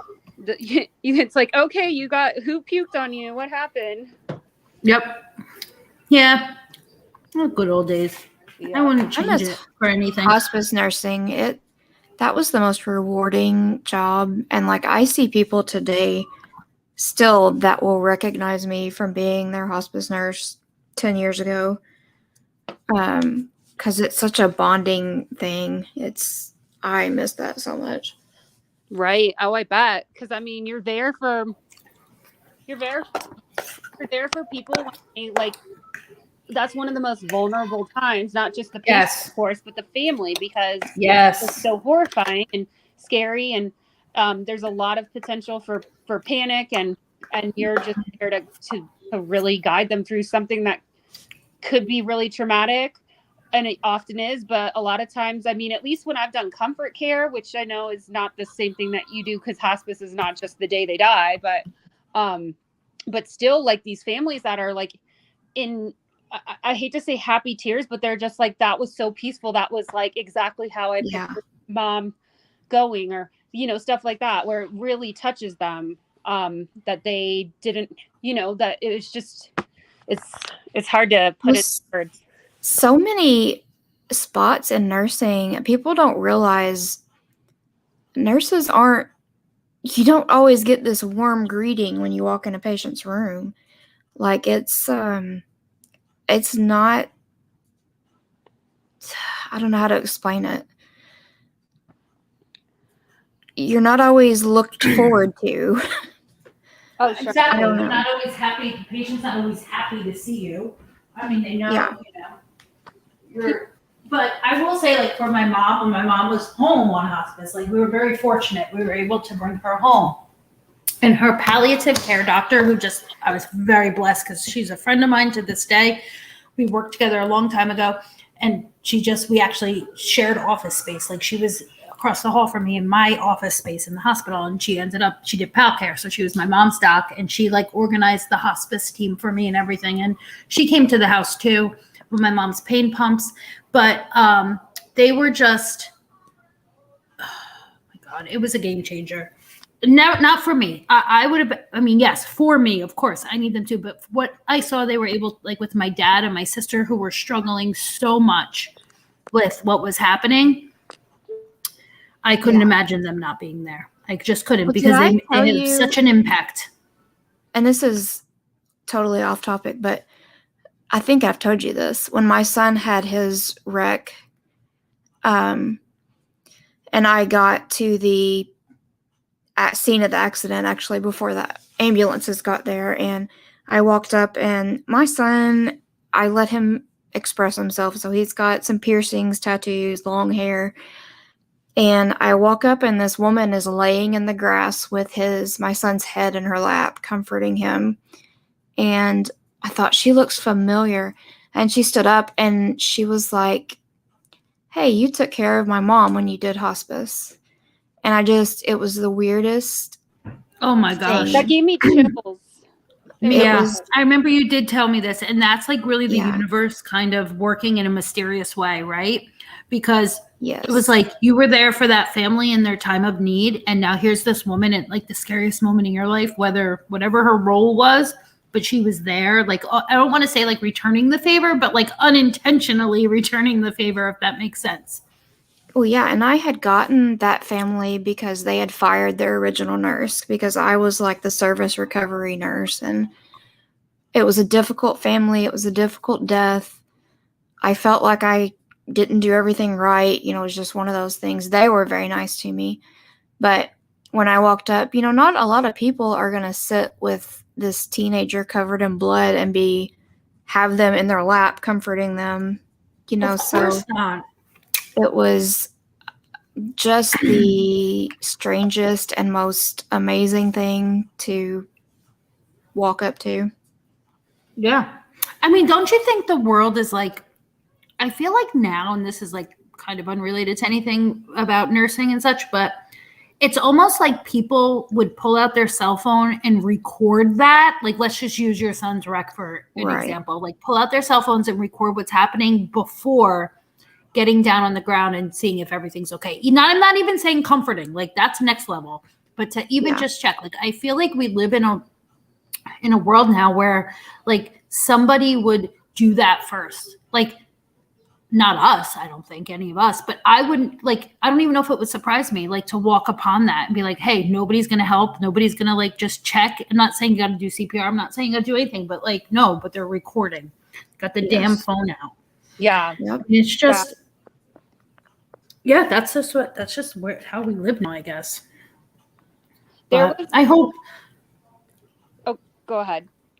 Oh no, I was just going to say, I hope, like, I don't know. I just hope one day society as a whole realizes, like, when we see like traumatic things happen, which I don't know this will ever happen, this is just me being whimsy, but like when traumatic or life altering events are happening in public, like just one person would put the phone down and just see if the person's okay, or just like try to do the right thing or try to help in some way. I'm not saying put yourself in harm's way, nothing like that, but just like, but no, we see this. We see it with the public meltdowns where people are recording like the quote unquote Karens and stuff like that. It's like somebody's obviously in like a psychotic episode.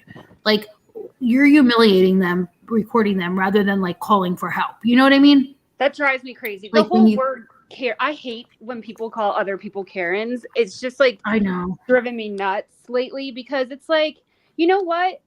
Maybe you think, and of course there's plenty of people that are over the top and you roll your eyes, but you know, some people just have their sticking points and are, you know, or they're having a bad day, or you don't know what's going on behind the scenes, like what they've been through. It's just like, it's just, I don't know. I'm just so over it. I know. It's like a strange, we're like, I don't mean just we, I mean like society as a whole has this like strange addiction to like, well, I mean, I'm guilty of it on YouTube. I certainly participate in watching the chaos. I will openly admit to that. Like, but that's, I don't know, but like in real life, in like public settings, like they'd rather watch something like unfold and unravel than like either stop it or help. You know what I mean? Like, or even call for help. Never mind like actually getting involved and helping.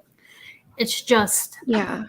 Well, and that's what, you know, this case, we don't need nursing to turn into another profession where it's us against them, you know, because it's a profession where we all need to work together, families, patients, doctors, nurses. And if this turns into a, you know, nurses are the bad guys, us against them thing, it's going to be really bad for healthcare. One thing that I yeah, have it is. noticed that I find comforting is I see, for all the, you know, we've talked about doctors, and I think that's kind of a common, like, I don't want to say cliche, but something similar to that, where it's like, oh, doctors are mean, nurses are wonderful angels, blah, blah, blah. Where I've seen a lot of doctors who have come out in support of RaDonda as well, especially like on TikTok and stuff, where, and that's what I do love about, you know, there's a lot of stuff about the ER that's challenging, but one thing you really do see in ER is it's teamwork. Like, you don't, it's just like you're in the trenches together. So it's like you just really grow fond of people for their skill set. It doesn't matter if they have a medical degree or not. Like, they have a certain skill set that's like, we couldn't do our jobs without the other, you know? Yes. Correct. And I think the teamwork, like, that's when it is happening, like in an environment like the ER, which I think is definitely like a really good example of like a healthcare team working together. Like, you have all these different entities, but it is heartwarming, like you said, when you see like physicians rallying behind the nurses, especially in a time like this where you just had this major, I mean, it's a major criminal case happen involving a nurse and something that happened in the workplace that was an error. And the more support, and I think the more, like you said it before, Meow, about like the hospitals kind of viewing the physicians, especially like surgeons and specialists, like as like the money makers. Like, the more that they say, like the more that they speak out on how much they need us as much as the hospital needs them. You know what I mean? Like, it really goes to show like we're just as equally important part of that team. You know, it's Right. I mean, you would think it's common sense. I mean, if every nurse walked out simultaneously at the same time from every hospital in the United States, it would crumble. People would be dying minute to minute. Like, come on now. Let's like be real here. If we had even the, like, and it's not just nurses and doctors, like even the housekeeping staff, like they are not just, you know, like clean, because they have to do stuff really fast because it's an important hospital. Beds have so much turnover where you're trying to get people in and out, discharge, get a new one in. And like, especially in the pandemic where there's all this like fear over if something's clean enough, and certain new technologies like the UV lights that they use, where a lot of, I mean, and that's a backbreaking job. And I'm like, especially during the pandemic, tried to like always say, Oh yeah. thank you, you did such a great job, you did that so quickly. Yeah. Like, thank you, your work, like appreciate Yeah. what you're doing, because yes, they might not be directly clinical staff, but like if they weren't doing it, you know what, we'd be cleaning the beds ourselves, and that would just be Ain't that the truth? Yeah, they're an integral part of the team, definitely. Right. So there's healthcare is like really awesome in many aspects. I hope there was it's of course we're talking about an issue, but there's a lot of great stuff about it, about working in healthcare. It's definitely a dynamic field. It's exciting. It's really rewarding at times, many times. It's just its own animal. It sure is. So before we wrap up, Hope, did you see like because I couldn't really find it. I'll try looking like before for RaDonda, like the conditions of her probation. Or is it just don't get in trouble for the next 3 years? I do not know the conditions. I did see. Let me see real quick so we can just. So basically to kind of sum up, she's going to be on a 3-year supervised probation, and as long as she completes this probation, with no troubles, then her record will be expunged. Let's see. So an interesting title headline I just saw while looking this up, it says, as dangerous of a precedent it is for this conviction, it's also driving a push for better protections for nurses. So that'll be interesting to see. Oh yeah, I meant to mention that too. There's a group of nurses in Ohio that started a nonprofit called Nurse Guardians that are going to help fund legal defense for nurses in the future that may face jail time for medical errors. So that's something good. Yes. Yeah, so 3 years probation on a diverted sentence is what it says. And it just says that she'll just be supervised and have to, that's the only thing I can really find, nothing more specific than she'll have to report to probation, follow all of the requirements of her probation. So it'll be kind of interesting. But I think it's like you can't have any more charges, any legal. Yeah. Yeah, she can't buy any weapons, things like that. Yeah, because she's considered a felon now, and so correct. Which I'm sure might be sort of the least of her worries, or lower on there, but still, that's still something that has many consequences. But her record's going to be expunged. Yeah, I think that's good. I'm confused. Like, it just seems so strange, given the lightness of the sentence. I don't know what I still don't understand why those charges were brought about. Like, what the well, the prosecution, like, what is their end game here? Like, what is the prosecution, like, what did they want to see happen? Because I can't imagine it was a 3-year probation with a diverted sentence and her record's going to be expunged. What point did you prove? Who did you protect? What did you do for the community by bringing charges against this woman, other than create ire and disruption and put like this black cloud over the profession, so to speak? Like, what did you accomplish? What was the prosecution's end game? I'm just speaking out like about it. Like, obviously we don't know, but I actually thought of something that I could think of. Okay, so this wasn't a nurse. Hold on, Chloe. That happened in my area, and it was national news. Where here's an example of where I would say this is criminal sort of healthcare behavior. There was a. Okay, sorry, that's my child. Been driving me nuts. How did those get on the floor? Okay, anyway, it was a surgical tech who was a drug addict and an IV drug user, and she was actually somehow diverting medications that were going to be used in surgical procedures and injecting it. And I don't know if she was refilling it with saline or what was going on, but she's basically injecting herself and then putting the needle back. She was Hep C positive, it turns out. I don't know if Oh my you must God. have known it, but I think 27 some, I'd have to look it up, but a bunch of patients either were diagnosed with Hep C or have the scare of Hep C after the fact, after it was all realized. So she's in jail now for many years, and I can see that because that wasn't just like a I don't want to say a harmless error, like even a negligence. That was I know like, what you was mean. intentional. It was very intentional. Like Yeah. that was reckless that was like and it, aggravated. I don't even know the right words, but yeah, terrible. and it was over and over and over again that she did that, Yeah. knowing she had Hep C.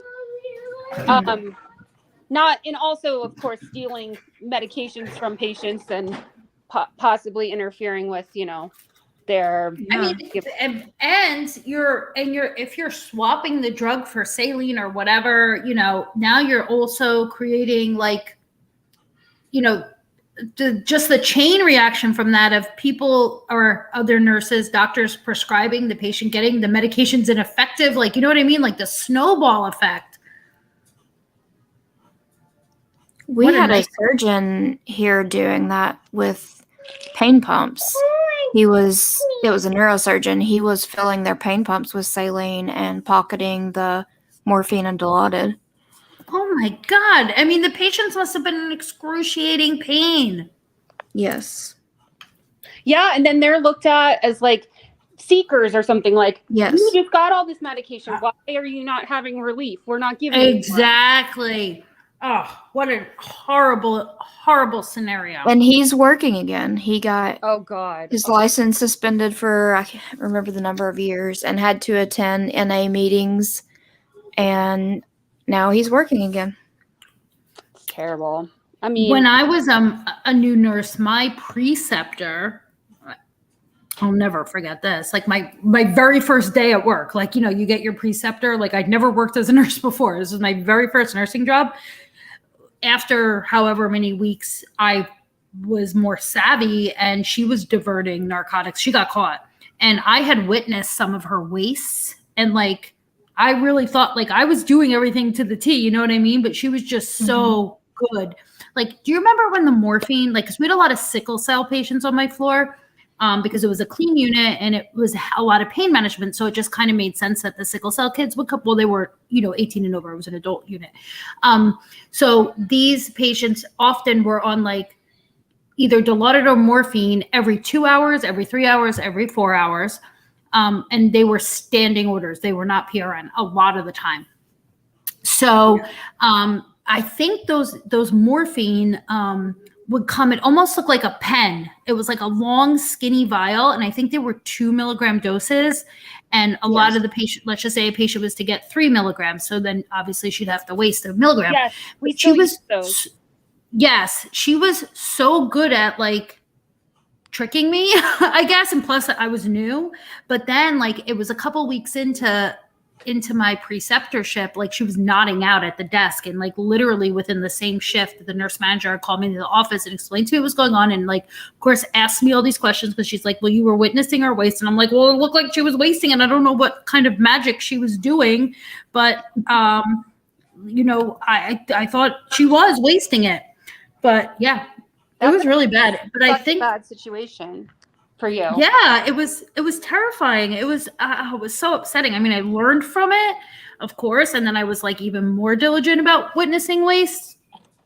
But also, she wasn't taking from patients. So as far as I know, like she was taking from the waste, and I don't know what else she was getting into, based on what was told to me. But she ended up going to, like, the hospital helped her, you know what I mean? They like put her into some sort of a program, whatever. And she, as far as I know, she was able to get her license back or maintain her license or whatever. She did some sort of like program. And I think she went back to working, but she worked where it was like a much less narcotic heavy place. You know what I mean? Right.